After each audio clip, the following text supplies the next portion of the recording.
Magandang balita, pwede nang mabili sa iba't ibang lugar sa Metro Manila ang 20 pesos kada kilong bigas. Muli namang sinagot ng Agriculture Department ang mga kwestiyon sa kalidad nito.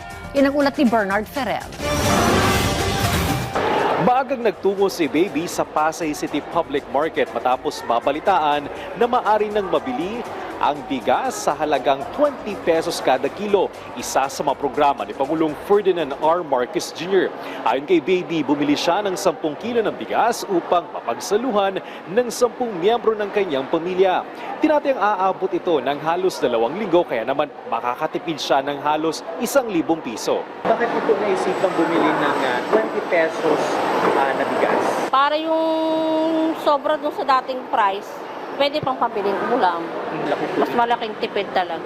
Umaasa si Baby na mas marami pang lugar sa bansa ang maaabot ng programang ito upang mas maraming Pilipino ang matulungan at mapagaan ang gastusin sa pang-araw-araw. Malaking tulong, lalo sa ako, single parent.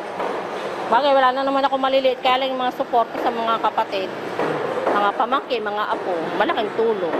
Bukod sa Pasay City, mabibili rin ang 20 pesos kada kilong bigas sa iba't ibang lugar sa Metro Manila, gaya ng Agribusiness Development Center sa DA Compound, Quezon City, Kamuning Public Market sa Quezon City, Bagong Silang Phase 9 Public Market sa Caloocan City, at Navotas Agora Complex sa Navotas City.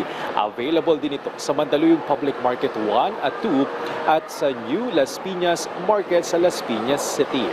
Pinalalawak pa ang programa sa 32 lugar sa buong bansa. Tinatayang aabot sa 2 milyong individual o mahigit 400,000 na pamilya sa Metro Manila ang inaasang may kinabang sa 20 pesos kada kilong bigas ng pamahalaan. Kabilang sa mga maaaring bumili ay ang mga 40s beneficiaries, senior citizens, persons with disability o PWD at mga single parent. Kinakailangan lamang nilang magpakita ng valid ID bilang patunay ng kanilang pagkakakilanlan.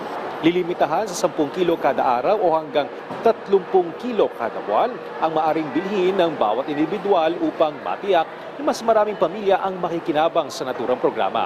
Samantala, pinabulaanan ng Department of Agriculture ang mga pangambang maapektuhan ang bentahan ng palay at kita ng mga rice retailers. Naomi, tiniyak nga ng DA na dumaan sa quality control ang mga ibinibentang bigas at direkta pang itong kinuha sa ating mga magsasaka.